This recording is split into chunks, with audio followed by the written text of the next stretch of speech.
এক দেশে ছিল এক অদ্ভুত নিয়ম। এই নিয়ম অনুযায়ী যারা বার্ধক্যে উপনীত হয়ে কাজ করতে অক্ষম হয়ে পড়তেন তাদের পাহাড়ি ফেলে আসতে হতো। রাজা মনে করতেন বয়স্কদের যত্ন নেওয়ার বোঝা কমালে সাধারণ মানুষের জীবন সহজ হয়ে যাবে। এই কঠোর নিয়ম চালু থাকাকালীন এক পিতা পুত্র খুব ভালোবাসতেন একে অপরকে।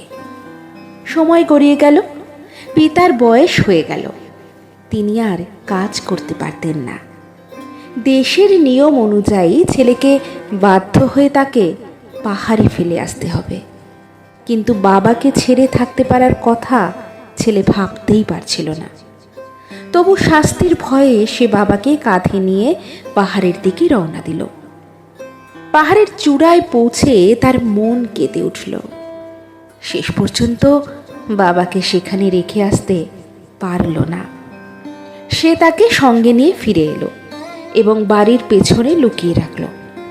চুপি চুপি খাবার এনে তাকে খাওয়াতে লাগলো। একদিন রাজা তার প্রজাদের বুদ্ধি পরীক্ষা করতে চাইলেন। তিনি ঘোষণা করলেন, যে ছাই দিয়ে বোনা দড়ি এনে দিতে পারবে সে পুরস্কৃত হবে। লোকজন অবাক হয়ে গেল।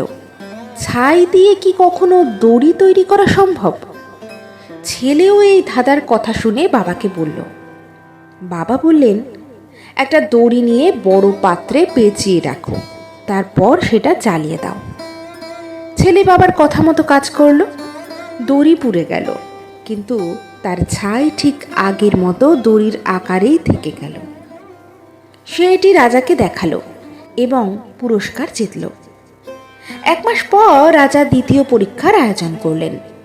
তিনি একটি কাঠের ডাল দিলেন এবং বললেন, এর শেকড় আর আগার পার্থক্য খুঁজে বার করো।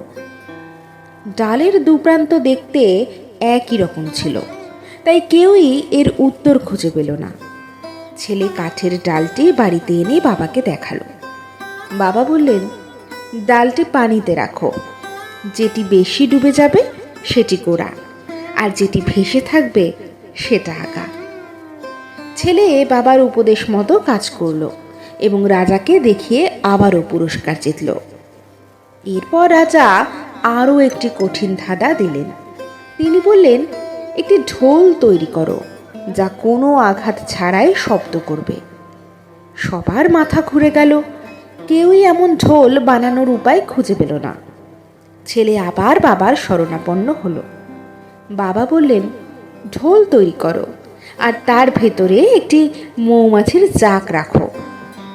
ছেলে বাবার নির্দেশ মতো ঢোল বানিয়ে রাজাকে দিল। রাজা ঢোলটি হাতে নিয়ে নাড়লেই এর ভেতরের মৌমাছিরা ওড়ে, ফলে ঢোলে শব্দ হয়। রাজা বিস্মিত হয়ে ছেলেকে জিজ্ঞেস করলেন, তুমি কিভাবে এত কঠিন প্রশ্নের উত্তর পেলে?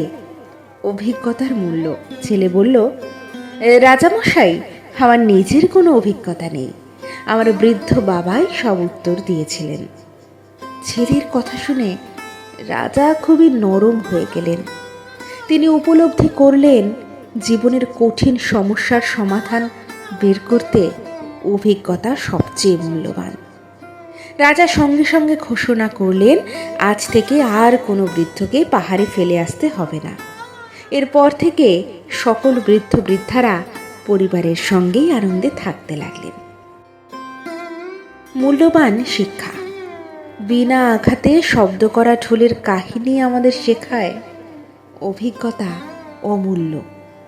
বয়স্করা আমাদের জীবনের আশীর্বাদ।